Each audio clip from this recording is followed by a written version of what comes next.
Hi, this is Emily Iannelli. I think this will be my last night at the hospital as I'm scheduled to leave tomorrow. I'm making arrangements to get a ride home.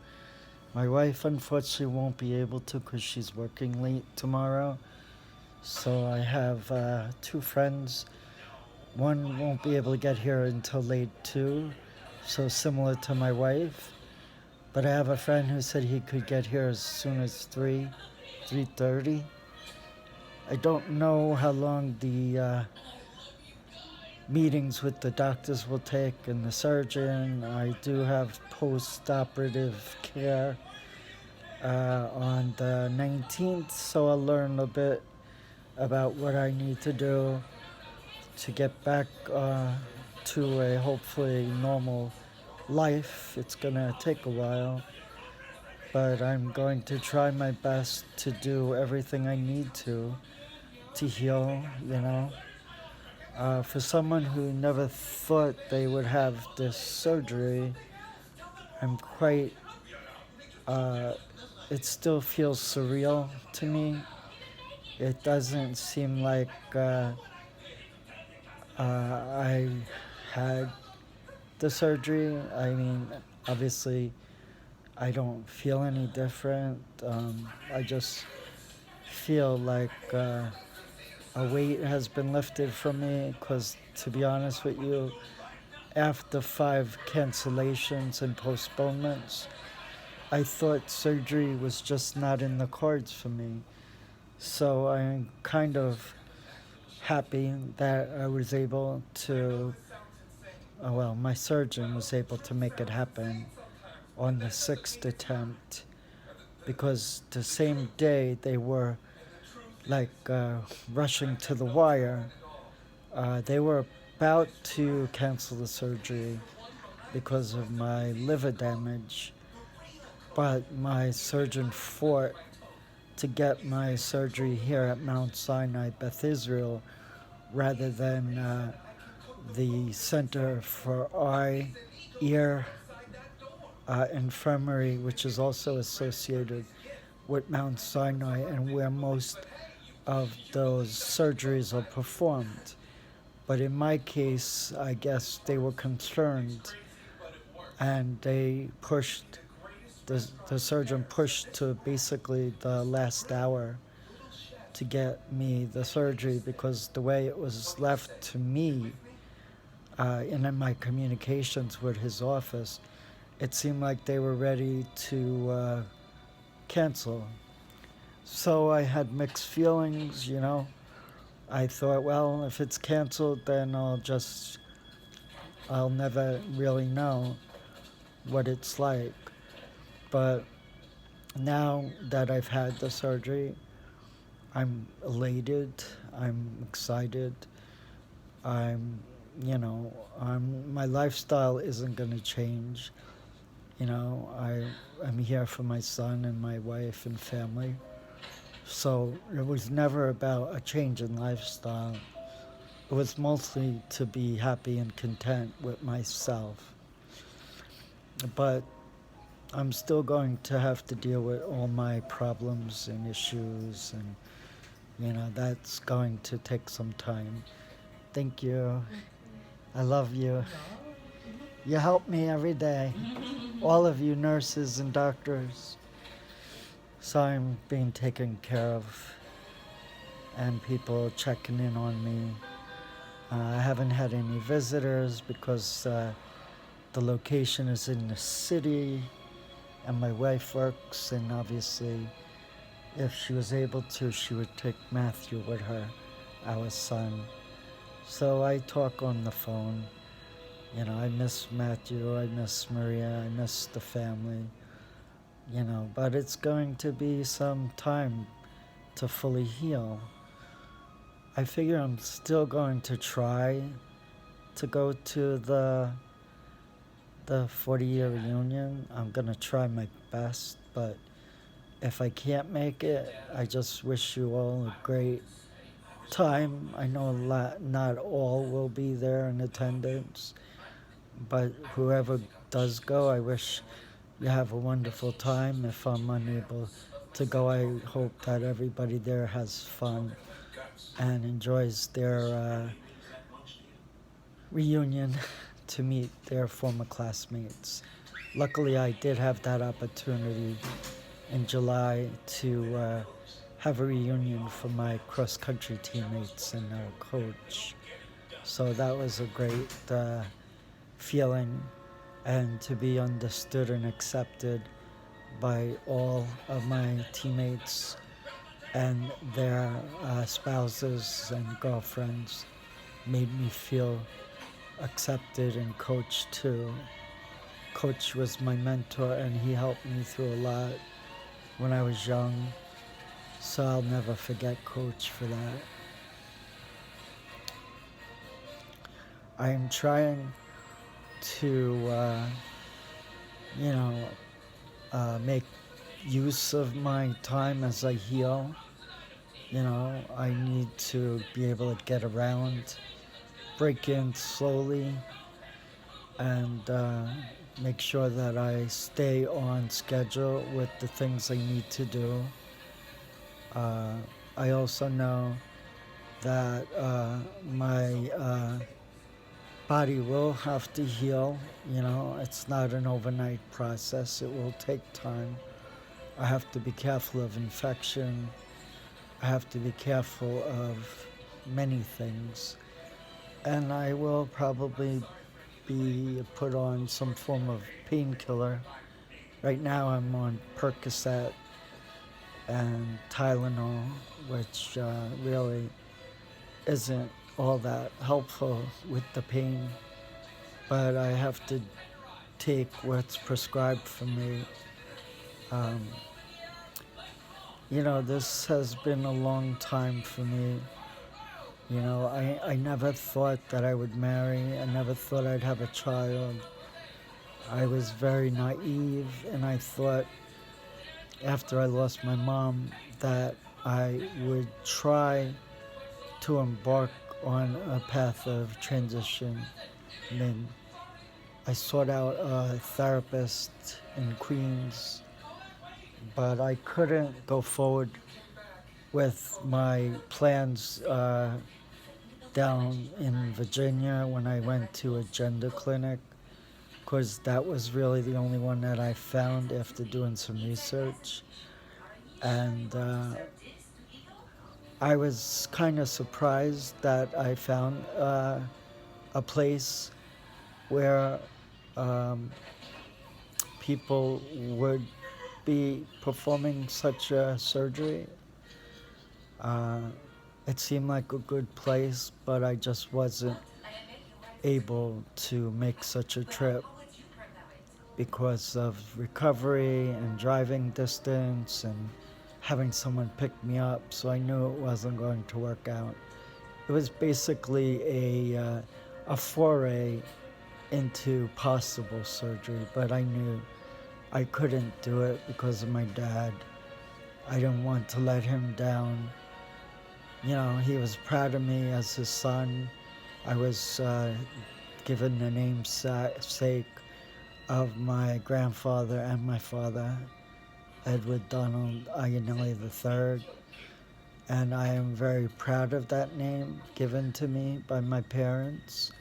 So people ask me why I haven't changed my name, and it's been something that I struggle with because I am very grateful for them to give me that name. Emily is my chosen transgender name, but it's not legal. I did have an Emily Facebook page, but unfortunately, due to some videos I uploaded with music, they took it down, saying I was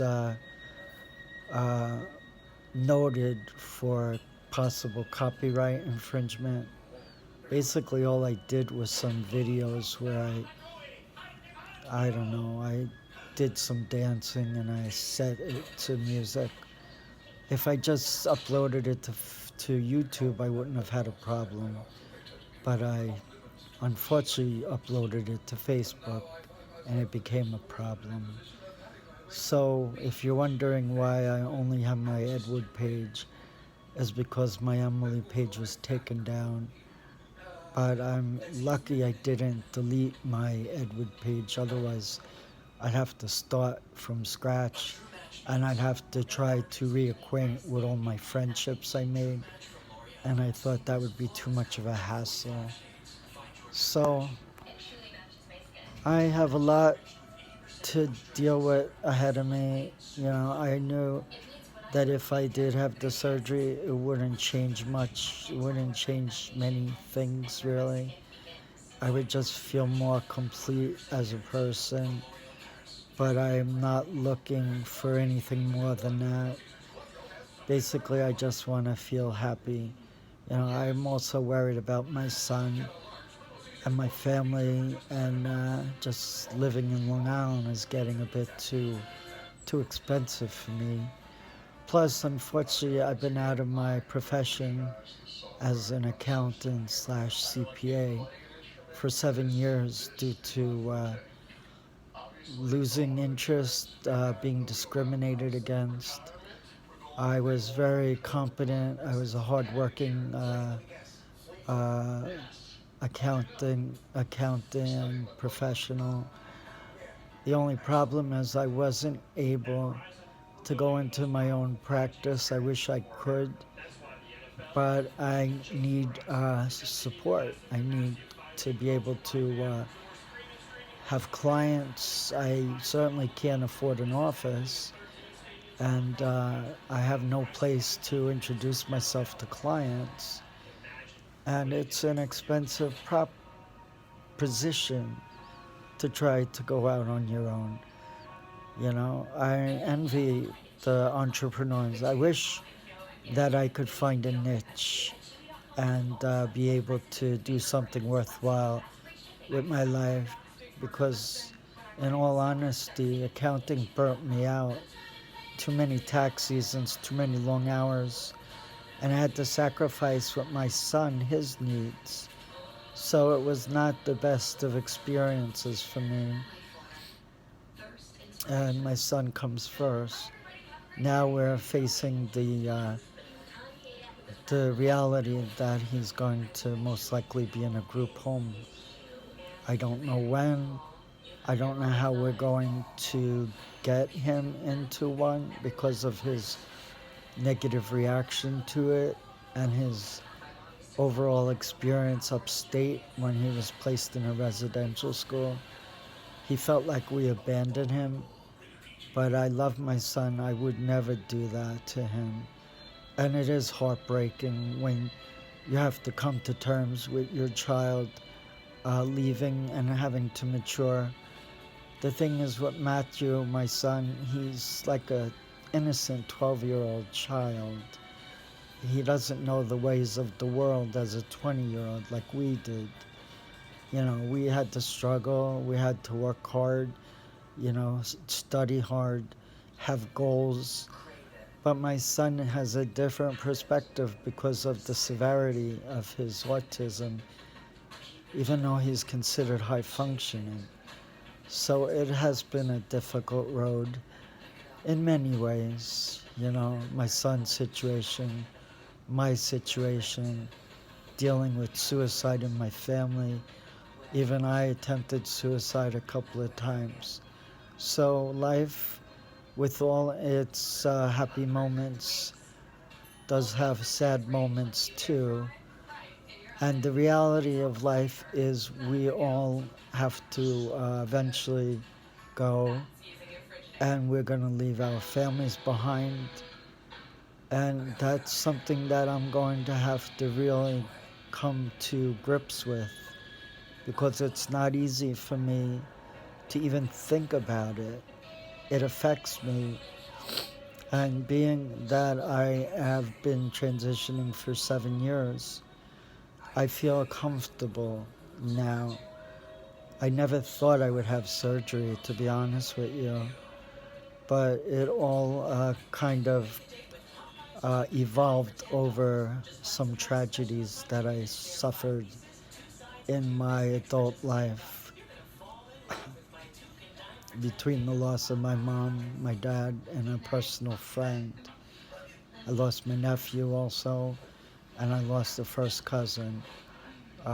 Most to suicide, some to overdose, and one, my mom, to mental illness.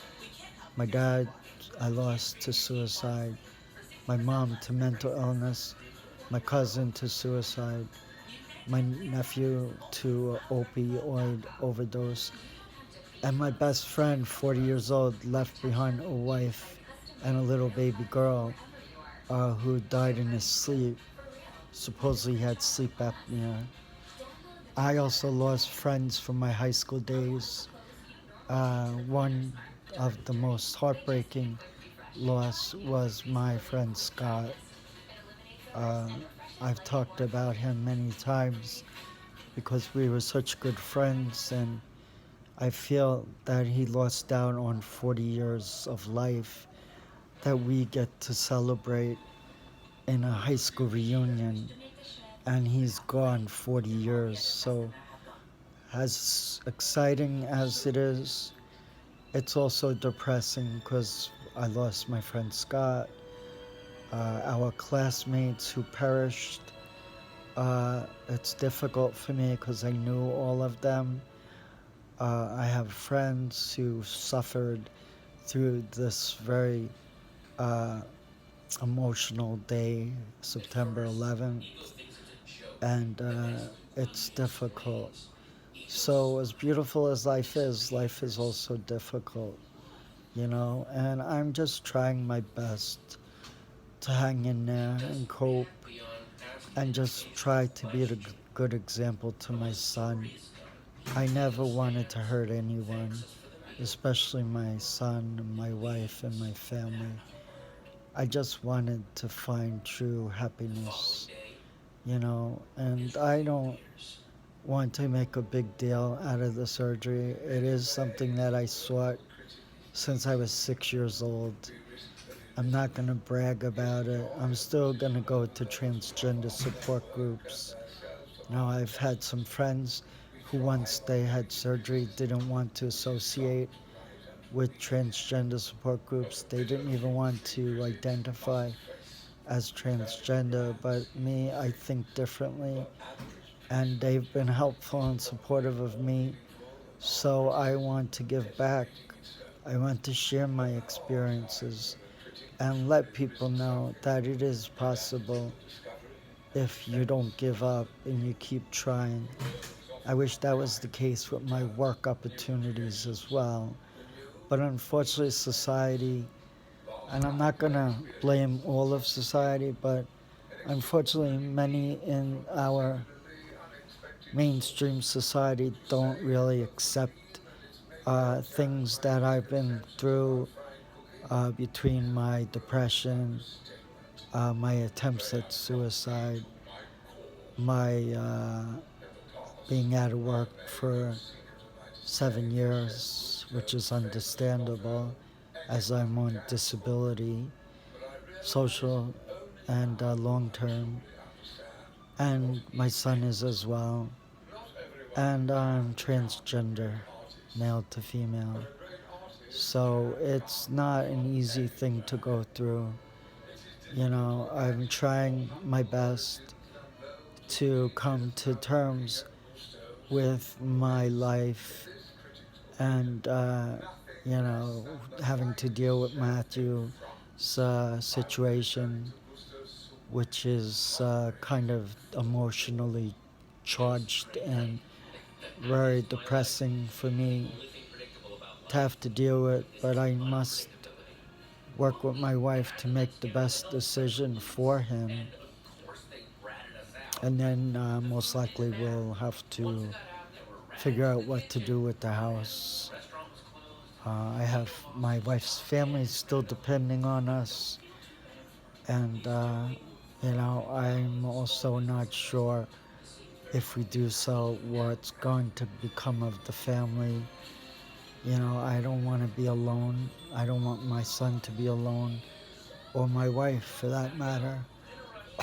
But it's sad that financial uh, implications can affect families, and it's truly heartbreaking. You know, all I can do is wish for the best and try to recover as quickly as possible. And hopefully, I'll be able to meet and greet some of you, my friends from high school days, and just treat me like you would treat anybody. I'm not sure if I'll be able to go, but I'll try my best. Certainly, getting into the city by train is probably going to be difficult for me because it's October 5th and I'm just going to be recovered for less than a half a month. So I don't know if that's enough time to start making ambitious trips into the city by train and subway. So I really have to think about it. I guess I'll send the payment in because they're not accepting payments at the door. So I'll try my best. And I realize a lot of you won't be able to attend. And I just want to wish you all my best. And for the ones who are able to attend, I also want to wish you all my best. And for all of my friends and former classmates who have passed on or lost spouses who've passed on, I wish you my sincerest of condolences. I know 9/11 was not a good day. It was a very difficult day for some of our classmates, and whatever year they graduated, it didn't matter. We're all a family, no matter what year we graduated. And we want to acknowledge the losses, the grief, and the pain that our classmates had to encounter. Some passed, like I said, and some lost their spouses. And I pray for all of you. I'm deeply sorry. It's just so happened that my surgery was on 9/11, but I just feel empathy for all of you, and I hope that all of my classmates will have fun and do good in their lives. I'm proud of all of you. You've really outshined yourselves. You have beautiful family, beautiful careers. You know, I know some of you are struggling with illness, and I hope that you all will recover. As far as I am concerned, I appreciate all your love and support, and I will always be grateful for that. And I am just trying my best to recover and live my life the way I felt that I was. I can't explain it any further than that. You know, also, I'm sad that people don't really, well, mainstream society, not all of you, but a good number of you don't really understand depression and its impact on families that can lead to drug addiction or worse, suicide. So just remember that there are people struggling, and if you know someone who is struggling, please reach out to them and offer them advice. Try to get them to therapy, or at least call the suicide hotline. I don't know what the suicide hotline number is, but I will post it on my video. And I guess I'll talk to you once I'm home and starting my recovery, when I can look a little better than I do now. But I guess it doesn't matter to me the way I look, because I'm just healing, and this is the best way to heal. I've done a little walking. I still feel dizzy. So I hope I can get enough exercise in tomorrow so I can follow plan, which is that I be released tomorrow. So once I'm up to it, I will continue doing my videos and updates and try to provide advice to all who struggle and reach out to uh, my friends who are uh, dealing with illness, my friends who are not affected by this that I struggled with, and obviously to my transgender friends who are also weighing surgery in their process as they transition from male to female. I can relate to both male to female and female to male, but I can only relate my experiences to male to female transgender individuals because that's where I'm coming from. And I wish all of you my best.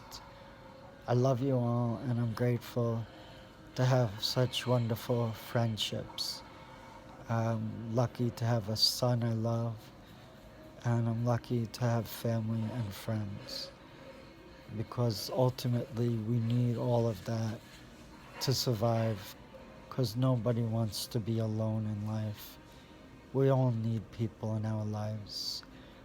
And if I'm lucky enough to attend, I'll probably be hanging out, sitting mostly and just trying to talk with people. You know, I'm not good with small talk, but I'm a sincere person and I just want to say hi. I have a few friends I'd like to hug and say thank you to and indicate how much I admire them for their courage and strength to face their illnesses. And I'm grateful for those who do struggle, are still concerned about my own welfare, and they will always be friends with me because they listen. They truly do. And I can name quite a bit of you, but there are some who stand out because they've been wishing me good luck for the longest time and they know my background, and also people who were alarmed with some of my postings reaching out to me. I'm grateful for all of you. I mean, one woman I spoke with was calling from Washington, D.C., because she was concerned about my welfare. And I really am grateful for such people. I don't mean to alarm anybody. It's just when you're depressed and you have lots of worries and concerns, sometimes it can overwhelm you. But I'm trying to find my strength. I'm trying to find my purpose.